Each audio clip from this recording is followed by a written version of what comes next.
बिस्मिल्लाहिर्रहमानिर्रहीम जी, अस्सलाम वालेकुम। आज का हमारा टॉपिक है जी बीट्स।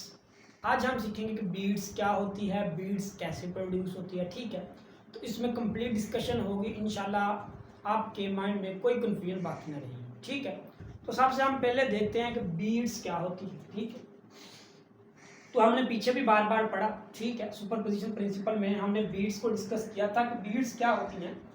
बीट्स हमारे पास एक ऐसी वेव होती है, कह लें कि जिसमें आपका जो वो सेम डायरेक्शन में ट्रैवल करती है। यानी आपको यहाँ पर ड्रा करके दिखाता हूँ कि आपके पास दो वेव है, एक ये है, ठीक है, एक दूसरी वेव आ जाती है आपके पास। ठीक है, ऐसे एक हमारे पास ये वेव है, एक हमारे पास ये वेव है। ठीक है, इसको एफ ए मान लें, इसको एफ बी मान लें, आपके पास दो वेव आ गई। तो क्या हुआ, हमने देखा कि इनमें पॉइंट क्या कॉमन है जी, दोनों आपकी सेम डायरेक्शन में मूव कर रही हैं। इनकी डायरेक्शन क्या है जी, सेम है। दूसरा पॉइंट यहाँ पर हमने देखा कि उनका क्या है जी, डायरेक्शन सेम है, उनका मीडियम भी सेम है। ठीक है, सेम डायरेक्शन में मूव कर रही हैं, सेम मीडियम में मूव कर रही हैं, तो उनमें डिफरेंस क्या है? उनमें डिफरेंस सिर्फ यही है कि उनकी फ्रीक्वेंसी में स्लीटली डिफरेंस होगा। जो उनकी फ्रीक्वेंसी होगी उनमें क्या होगा जी, थोड़ा सा स्लाइटली डिफरेंस होगा।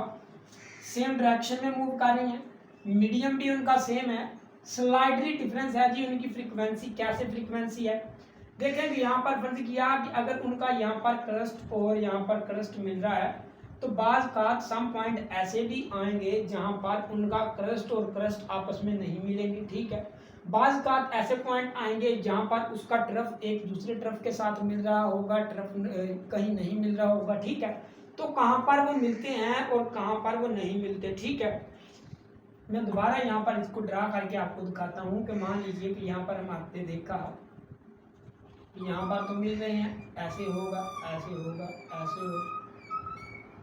यानी यहाँ पर तो हमारे क्या हो रहे हैं जी, ये वाला और ये वाला देखा, ये वाला क्रस्ट हमारा मिल रहा है, लेकिन यहाँ पर तो नहीं मिल रहा। ठीक है, यहाँ पर फिर ये देखने नहीं मिल रहा, यहाँ पर फिर मिल रहा। ठीक है, तो हमने देखा कि एक चक्कर के बाद क्या होगा कि इसका जो क्रस्ट है क्रस्ट से मिलता है। ठीक है, या आप ऐसा कह लें कि इसका ट्रफ या ट्रफ से मिलता है जब वो एक चक्कर मुकम्मल करता है।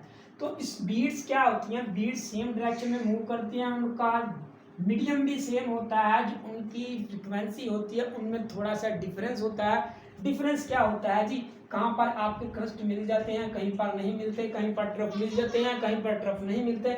यही उनकी फ्रीक्वेंसी में डिफरेंस होता है और यही हमारे पास बीट्स होती है। ठीक है, अगर आप अच्छी तरह समझना चाहते हैं तो वो देखें, मैंने स्केच ड्रा किया हुआ है, हम वहां पर पहुंचते हैं और देखते हैं कि क्या होता है। तो हमने देखा कि हमारे पास फ्रीक्वेंसी एफ ए है, एक हमारे पास फ्रीक्वेंसी एफ बी है, दो हमने फ्रीक्वेंसी ले ली। ठीक है जी, उनकी हमने देखा कि यहाँ पर उनकी वेव प्रोड्यूस हो रही है। ठीक है, वेव प्रोड्यूस हो रही है, एक हमारे पास एफ बी है, वो हमारे पास क्या है, वेव है, उसकी भी हमने ड्रा कर दी शेप, यहाँ पर भी प्रोड्यूस हो रही है। तो हमने यहाँ पर देखा, यहाँ पर हमारे पास क्या है, यहाँ पर उसका क्रस्ट है, यहाँ पर उसका ट्रफ है। अगर एक का क्रस्ट और एक का ट्रफ यहाँ पर आ जाता है तो हमारे पास जो दोनों कैंसिल हो जाते हैं, रिजल्ट जीरो आ जाता है।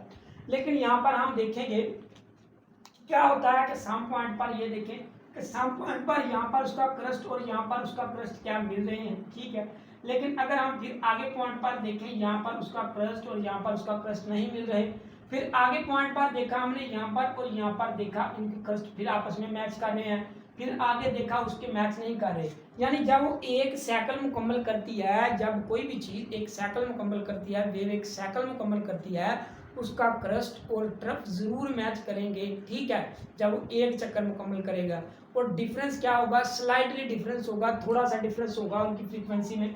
यहाँ पर हमने देखा कि यहाँ पर आपस में मैच कर रहे हैं। ठीक है, यहाँ पर देखें, यहाँ ट्रफ ट्रफ से मिल रहा है, क्रस्ट तकरीबन क्रस्ट से मिल रहा है, तो थोड़ा सा डिफरेंट यहाँ पर ट्रफ ट्रफ से मिलता है, थोड़ा थोड़ा सा डिफरेंस करके ना एक चक्कर के मुकम्मल करने के बाद उनके आपस में ट्रफ ट्रफ के साथ और क्रस्ट क्रस्ट के साथ मिल जाते हैं। जैसा कि हमने यहाँ पर देखा, यहाँ पर उनके आपस में नहीं मिल रहे, लेकिन यहाँ पर आपस में मिल रहे हैं। ठीक है, यहाँ पर फिर नहीं मिल रहे, लेकिन यहाँ पर फिर मिल रहे हैं, यानी उन्होंने एक चक्कर मुकम्मल कर लिया तो फिर आपस में उनके क्या मिल गए, आपस में क्रस्ट और ट्रफ मिल गए। जब उनके क्रस्ट और ट्रफ मिल जाते हैं तो इसका मतलब यहाँ पर हमारे पास मैक्सिमम उसका एम्पलीट्यूड होता है, ठीक है।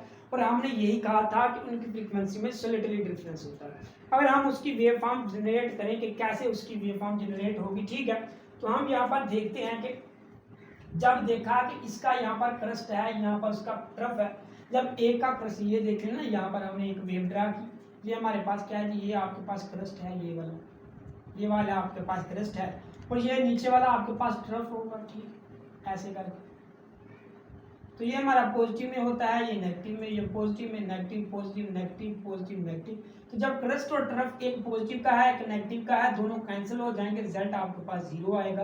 तो जहाँ पर आपका क्रस्ट और ट्रफ है, यहाँ पर हमने देखा कि यहाँ पर कोई एम्पलीट्यूड प्रोड्यूस नहीं हो रहा, कोई ट्यूनिंग नहीं प्रोड्यूस हो रही, यहाँ पर आपका रिजल्ट 0 है, ठीक है। जैसे जैसे हम आहिस्ता आहिस्ता मूव करना शुरू करते हैं तो एक ऐसा पॉइंट आ जाता है जहाँ पर उसका क्रस्ट और क्रस्ट आपस में मिल जाते हैं, ठीक है जी। जब क्रस्ट मिल जाते हैं तो उनका एम्पलीट्यूड मैक्सिमम हो जाता है, वो भी देखते हैं कैसे। ये देखिए ना, ये आपका क्रस्ट है एक, ऐसे जब एक का क्रस्ट दूसरे क्रस्ट के ऊपर ही स्लाइड करेगा ऐसे, ठीक है, ये वाला इसके ऊपर ऐसे ही स्लाइड करेगा तो क्या होगा जी, तो आपके पास मैक्सिमम एम्पलीट्यूड प्रोड्यूस होगा, ठीक है। हमने यहाँ पर देखा कि जब आपस में मैच करेंगे तो एम्पलीट्यूड मैक्सिमम होगा।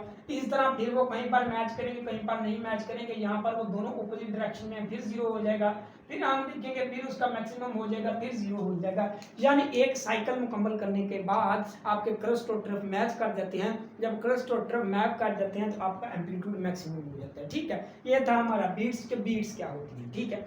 अब हम इसको और एक्टिविटी से एक समझते हैं। जैसा कि हमने देखा तो मान लीजिए कि यहाँ पर जो आपकी फ्रीक्वेंसी है, यहाँ पर आपके पास एक ऐसी फ्रीक्वेंसी है जैसा कि आपके पास वैल्यू आवाज आती है, जैसे कि ट्यूं,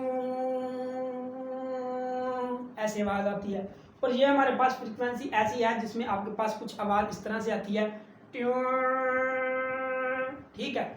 और जब हम इसको इकट्ठा देखेंगे, क्योंकि इसकी आवाज डिफरेंस फ्रीक्वेंसी का क्यों होता है, डिफरेंस फ्रीक्वेंसी का इसलिए होता है क्योंकि यहाँ पर आपकी फ्रीक्वेंसी कोई और चीज़ है, यहाँ पर जो आपके पास कोई चीज़ इस्तेमाल कर रहे हैं, यहाँ पर उस पर आप वैक्स रख दें तो इसकी वजह से उनकी फ्रीक्वेंसी दोनों की चेंज हो जाती हैं, कहीं कहीं मिलती हैं, कहीं कहीं चेंज हो जाती हैं। और जब हम इसका इकट्ठा रिजल्ट देखेंगे तो हमें ऐसा लगेगा कि जैसे आपकी चलेगी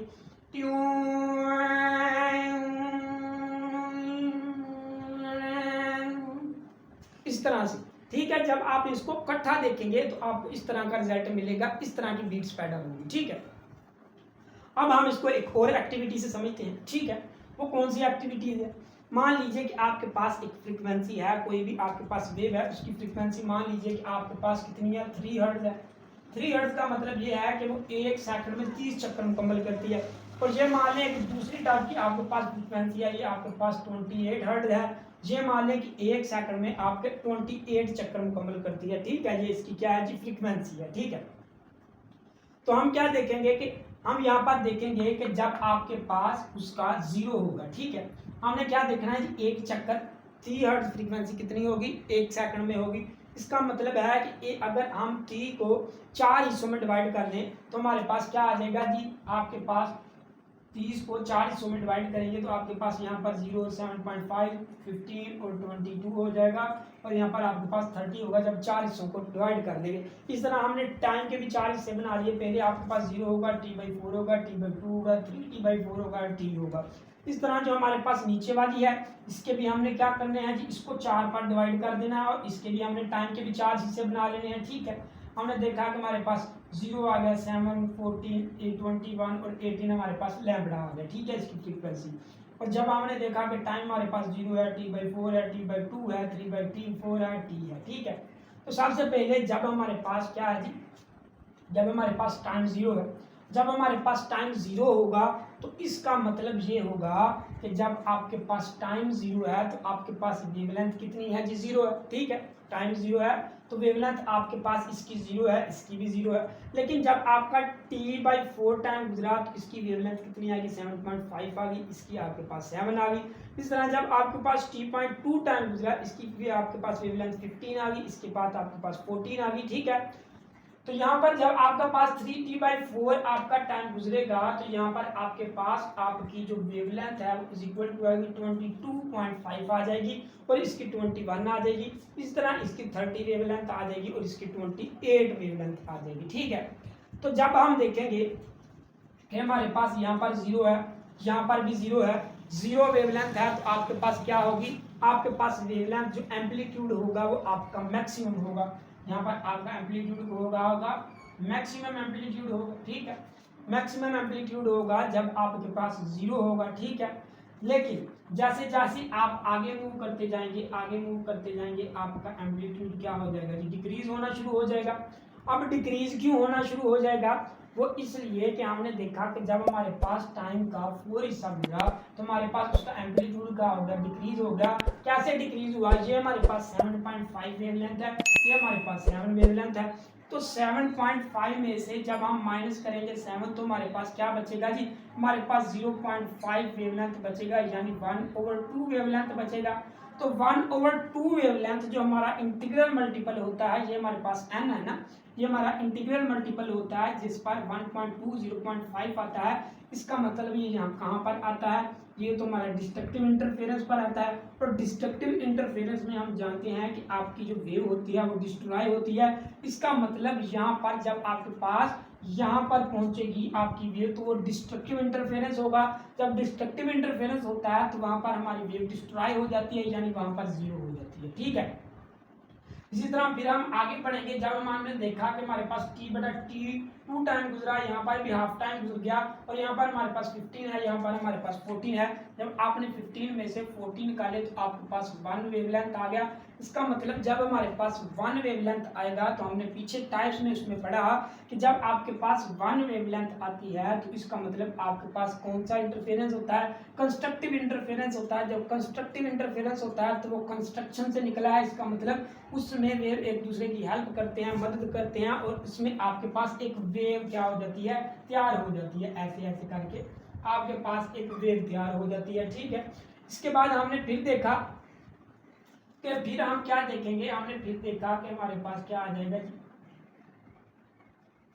हमने फिर देखा तो यहाँ पर हमारे पास देखा कि हमारे पास t3/4 टाइम गुजरा, यहाँ पर यहाँ पर भी आपका 3t/4 गुजरा, तो आपके पास आ गया 22 माइनस 22.5 माइनस आपके पास 21 आ गया, तो आपके पास 0.5 बचा, यानी 1/2 बचा।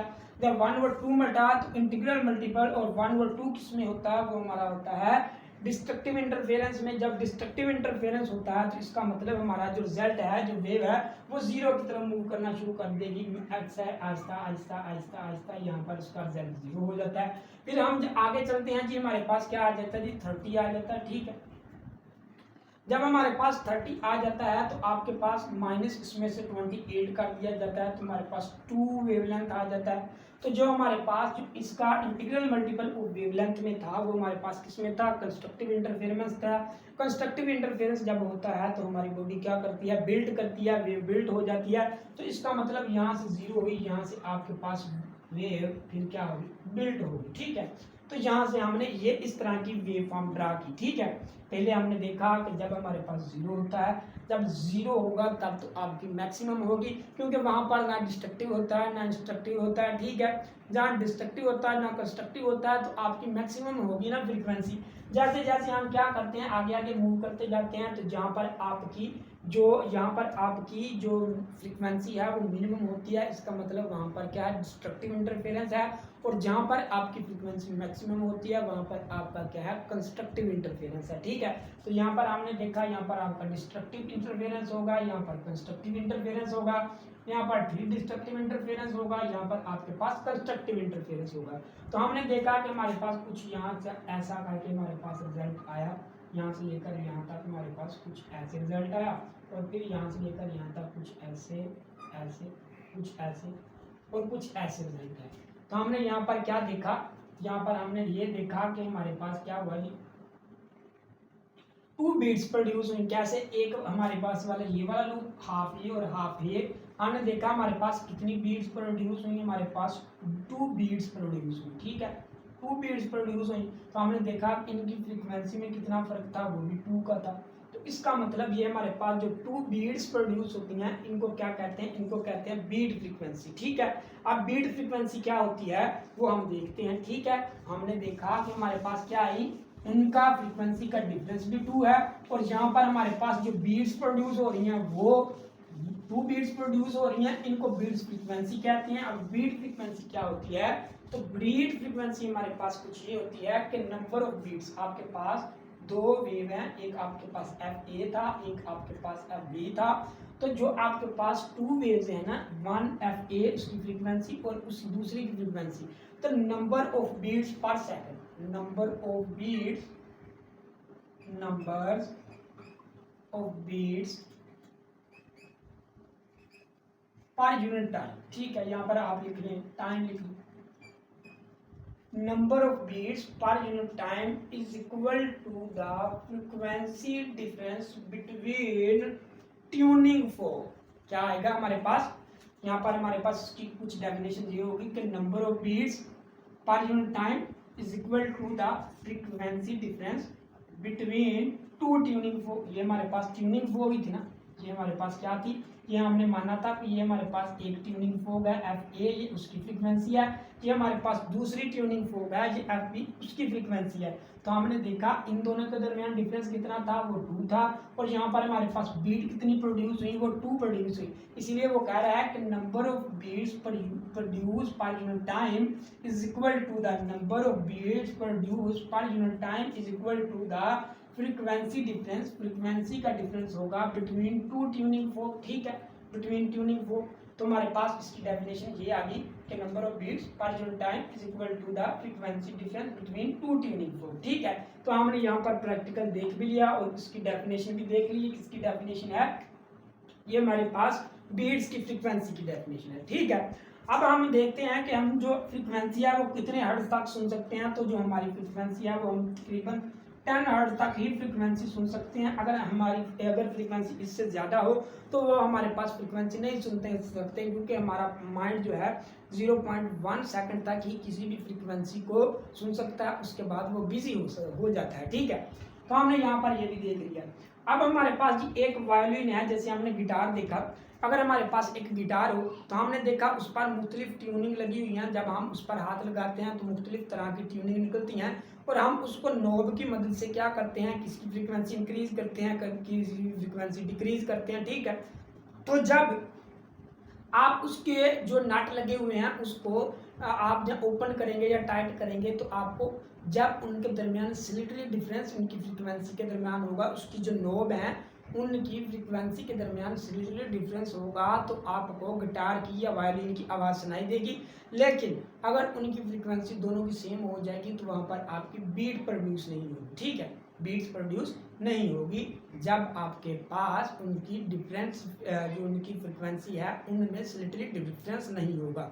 अगर डिफरेंस होगा तो आपको फ्रीक्वेंसी उसकी सुनाई देगी, अगर डिफरेंस फ्रीक्वेंसी नहीं होगी तो इंटरफेरेंस प्रोड्यूस होगा, ना कि बीट्स प्रोड्यूस होगी। ठीक है, तो ये था जी आज का हमारा टॉपिक बीट्स। उम्मीद है आपको समझ आ गई होगी। अगर किसी किस्म की भी आपको कन्फ्यूजन है तो कमेंट सेक्शन में कमेंट कर सकते हैं। अल्लाह हाफिज़।